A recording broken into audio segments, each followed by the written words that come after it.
தியாதிபம் திருவண்ணாமலையுடைய நினைவாலயத்தில் நிற்கிறேன். உண்மையிலேயே இப்பதான் ஆரம்பிக்கப்பட்டிருக்கின்றது. கூடாது என முடிவெடுத்து தமிழர்களை கடுமையாக தாக்கினர். தமிழர்களின் வீடுகளையும் கடைகளையும் சூறையாடியது.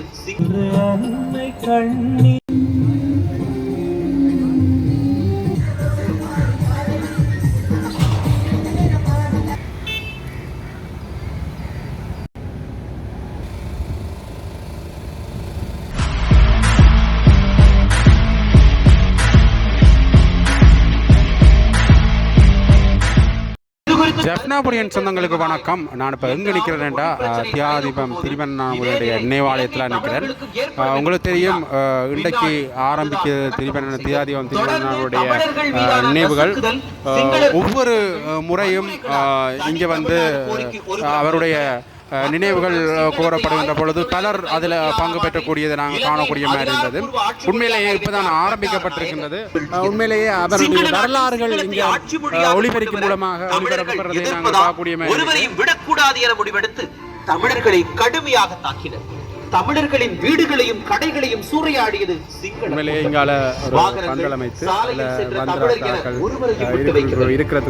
இடங்களில் எல்லாம் அடி வெட்டு இப்படித்தான் தலைவிரித்து ஆடியது கால வன்முறைகள். ஆனால் இது குறித்தெல்லாம் பிரதமர் பண்டாரநாயகாவிடம் மனு அளித்தும் எந்த நடவடிக்கையும் இல்லை. அந்த மனு குறித்து பரிசீலிக்காமல் குப்பை தொட்டியில் வீசி எறிந்தது சிங்கள அரசு. அந்த கலவரத்தில் 150 தமிழர்கள் கொல்லப்பட்டதாக கூறப்படுகிறது. அந்தது தொல்லை நீ இமயத்தை வென்று யமயுயத்திய பிள்ளை.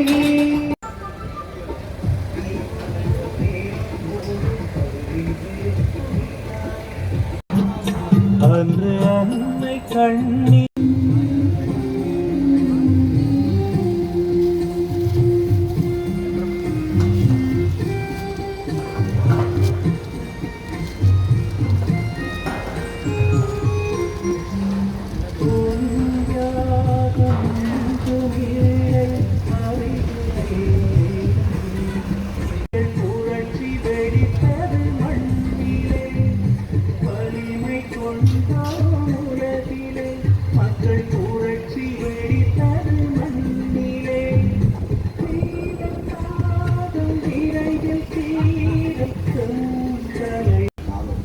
என்று நன்னூரில் நீரில் ஒதுக்கப்பட்டார். நெஞ்சில் நிறுத்தி வைத்து என் மண்ணில் ஆடுகிறது.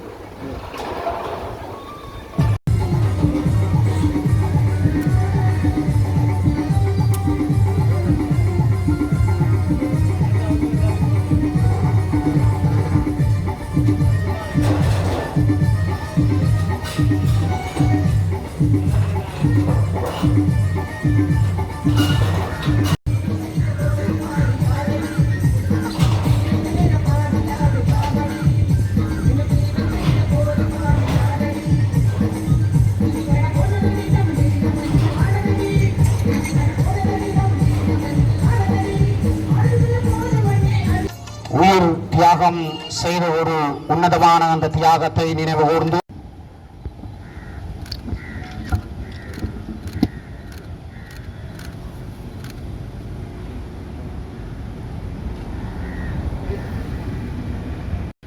தொடர்ந்து அகவணக்கம் இடம்பெறும்.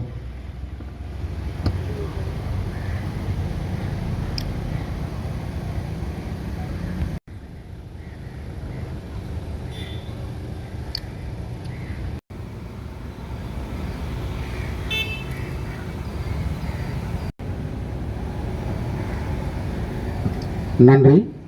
தொடர்ந்து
இது குறித்தெல்லாம் பிரதமர் பண்டாரநாயகாவிடம் மனு அளித்தும் எந்த நடவடிக்கையும் இல்லை.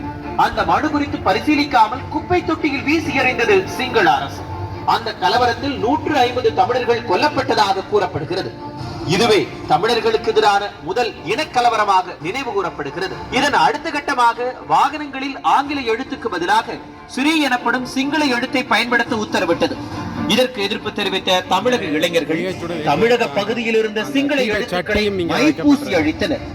இதன் எதிரொலியாக தென்னிலங்கையில் தெருக்கள் நிறுவனங்களுக்கு வைக்கப்பட்டிருந்த தமிழ் பெயர்கள் அழிக்கப்பட்டன. இதனால் மோதல் போக்கு அதிகரித்தது. இருமொழி என்றால் ஒரு தேசம் உருவாகும், ஒரு மொழி என்றால் இரு தேசம் உருவாகும் என சமசமாஜ கட்சி தலைவர் டாக்டர் கொலவின ஆர்.டி. செல்வா இலங்கை அரசை எச்சரித்தார். எங்கள் பரம்பரையினர் ஒருபோதும் கட்டாய சிங்களத்தை ஏற்க மாட்டார்கள் என்று மக்களை தூண்டிவிட்டார். இதனைத் தொடர்ந்து மீண்டும் இனக்கலவரம் வெடித்தது. தமிழர் வீடுகளுக்கும் வர்த்தக நிறுவனங்களுக்கும் தீ வைக்கப்பட்டன. தேயிலை தோட்டத்தில் பணியாற்றிக் கொண்டிருந்த மலையக தமிழர்கள் அங்கிருந்து வெளியேற்றப்பட்டனர். தமிழக மக்கள் சொந்த நாட்டிலேயே வாழ முடியாத நிலைக்கு தள்ளப்பட்டனர்.